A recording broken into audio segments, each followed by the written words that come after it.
గురించి ఎంతో అద్భుతంగా చెప్పున్నారు. ఈయన దాము అన్న మంచి వ్యాపారి, గొప్ప వ్యాపారి. ఈయన ఏదైనా చేయాలన్నప్పుడు ముందుగా బాబా ఆజ్ఞ తీసుకోవడం అలవాటు. అలాగే ఈయన జట్టి వ్యాపారం చేయాలనుకుంటాడు. అంటే 2 లక్షలు స్నేహితులతో కలిసి వ్యాపారంలో 2 లక్షలు పెట్టాలి. అంటే ఇప్పుడు ఈ వ్యాపారాన్ని ఎట్లున్నాయంటే ఇప్పుడున్న కాలం ఈజీ మనీ కోసం అందరూ చూస్తున్నారు. అంతే 10% పెడితే మనకి 100% వచ్చేయాలి. అట్లా ఉన్నారు. ఇది బాబా అప్పుడే ఆ కాలంలోనే భవిష్యత్తులో ఇలా ఇబ్బందులు పడతారని ఇవి మన కోసమే చెప్పాడు. ఇది చూడండి ఏం చెప్పాడో బాబా. ఈయన ఉత్తరం రాస్తాడు ముందు శ్యామ పేరుతో. ఆ ఉత్తరం బాబా చదువుతాడు. ఏంది ఉన్నదాంతో సంతృప్తి చెందమను ఆయన్ని దాముని.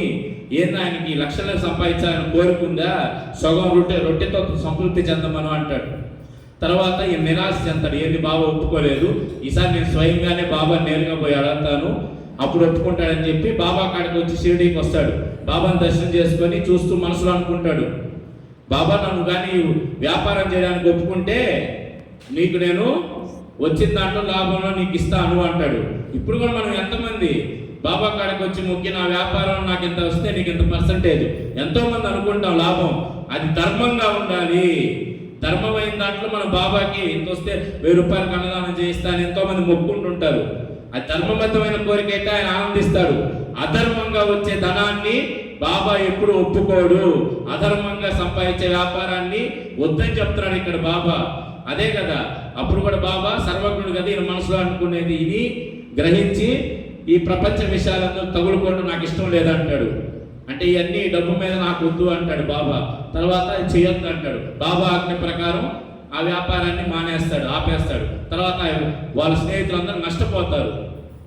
తర్వాత ధాన్యం వ్యాపారం చేయాలనుకుంటాడు. మళ్ళా బాబా ఆజ్ఞ కోసం వెళ్తాడు.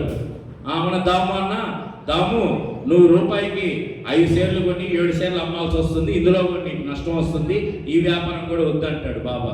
తర్వాత బాబా ఆజ్ఞ ప్రకారం ఆ వ్యాపారం కూడా ముగించుకుంటే తర్వాత దాంట్లో కూడా నష్టం వస్తుంది. చూడండి బాబా 2 నష్టాల నుంచి భక్తులు కాపాడాడు.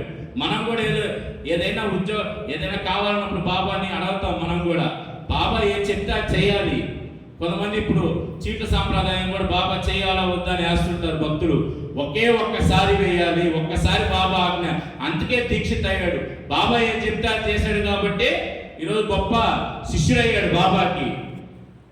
అయ్యే ఈ సత్యత నేర్పిస్తుంది. ఒక్కసారే 3 సార్లు పెట్టేది, 2 సార్లు ఏదొస్తే అది చేసేది, లేకపోతే మనకి ఇష్టం వచ్చిందాకా బాబాని అడగడం దేనికి? మీరు చేసుకోవచ్చు కదా. బాబాని మనం పూర్తిగా ఆయన మీద ఆధారపడి బాబాని అడగాలి.